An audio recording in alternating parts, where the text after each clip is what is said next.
At a time when the FPS genre is cluttered with realistic military shooters, comes a game like Wrack, developed by Final Boss Entertainment for Microsoft Windows.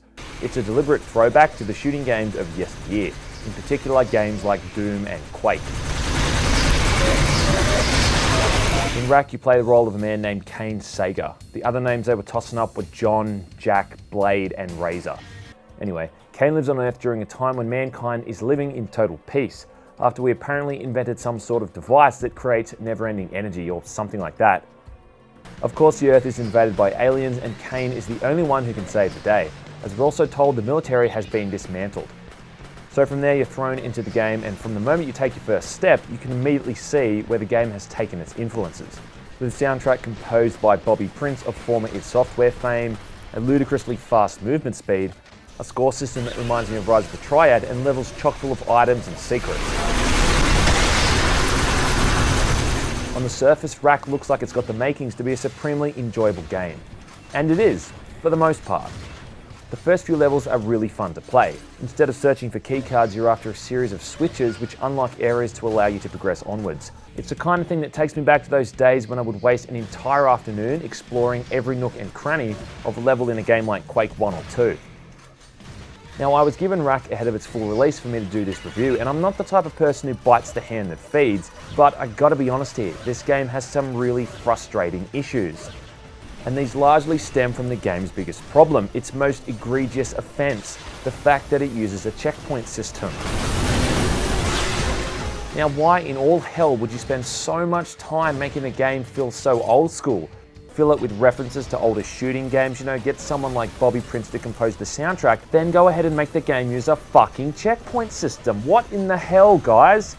The game does have a quicksave system, but it's not a quicksave system in the traditional sense. Instead, how this works is that you can quit the game at any time and it will save your progress, but that's it. Once you load that quicksave and resume where you left off, it's gone. If you were thinking you could, save before a big boss fight, well, guess what, Sonny Jim? You can't. As a result, you will probably die a fair bit the first time you face a boss, as their attack pattern is going to be totally unknown to you. When all of your lives run out, you're back to the start of the entire level. Now, you can choose to start from any level from the main menu, but this isn't entirely useful because they start you off with no weapons. Secondly, Wrack's cannon fodder type enemies are a problem in and of themselves. Now, cannon fodder type enemies are nothing new to shooting games. I mean, in Doom, these were the zombie space marines. In Quake 2, they were the basic Strogg soldiers. And in Serious Sam, they were the various beheaded troops. In Wrack, they're these annoying spider type enemies that often explode when they get near you.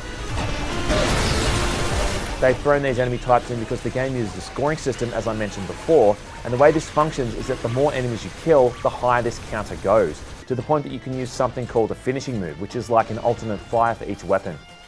But in all honesty, I found this to be near useless, only because it doesn't seem all that effective, and it just makes you burn through what is an already limited ammo supply twice as fast. When you're out of ammo, you have to rely on your Hyperblade, which is the game's melee weapon. Now, this is pretty damaging. It kills most enemies in 1 or 2 hits, but every time you swing the damn thing, it also shakes your screen all over the place to try to simulate Kane's body movements. I mean, this looks pretty cool, but it really makes it tough to plan your next hit. I've also noticed practically no difference in difficulty modes either. I got stuck on one of the bosses and ran out of ammo, so I started again and turned the game down a notch to the so-called casual setting, God help me, hoping it would make him easier to defeat, but alas, it seemed he still took the same amount of damage. Generally, the difficulty modes in these older games would reduce the amount of enemies in a level and also the damage they dealt, but in Wrack, it doesn't really seem to do anything. Lastly, there's the visuals, which look nice being, cel-shaded and all, but they're quite prone to massive stuttering. And if I can get stuttering on a card like a 780 Ti, you really know something is up. I'm just so torn on this game. I mean, it's the type of thing designed for someone like myself who lives in the past and still thinks the best shooting games are those from the late 90s. And yeah, I get it, the loading screen is full of funny and snide little remarks about regenerating health and so forth, but on the other hand, Wrack is just so full of so many minor annoyances and niggling problems that it just keeps bringing me out of that zone and reminding me that I'm stuck in 2014. Having played the finished product, I'm kind of amazed why this game has been in development for so long. I can remember hearing about this what seems like an eternity ago, and yet in this so-called completed state, There's only 8 or so levels on offer, 5 weapons to play around with, that's right, 5, count them, and there really is no long-term appeal aside from a couple of side modes, time attack and score mode. Time attack is literally just the single player mode, but now you're racing through the level as fast as possible. Similarly, the score attack mode is about scoring as many points as possible, but if you add this side by side to the main campaign, you probably wouldn't even be able to tell the difference. I mean, if you're hoping for, say co-op or deathmatch modes, well then you're going to be disappointed. This type of thing could have given the game a lot more replayability and also helped it stay in touch with its roots.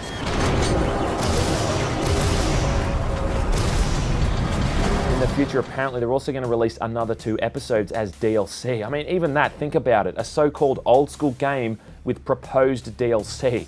I'm sure I'm not the only one seeing the irony in this. Wrack, it may not be perfect, but this is as close to old school as anyone has ever gotten, despite the inclusion of a checkpoint system. These guys clearly understand the genre they're trying to replicate, and they have done a very good job at it for the most part. So you know what? I'd say play it, because even in this state, it's still much more enjoyable and more skill-based than the majority of shooters on the market. It's just kind of a shame it's not really the Doom or Quake homage some of us might have been hoping for. The best thing to come out of this game, as I can see, is going to be the Steam Workshop. Someone has already recreated the first episode of Doom into the game, and who knows what else people are going to come up with in the future.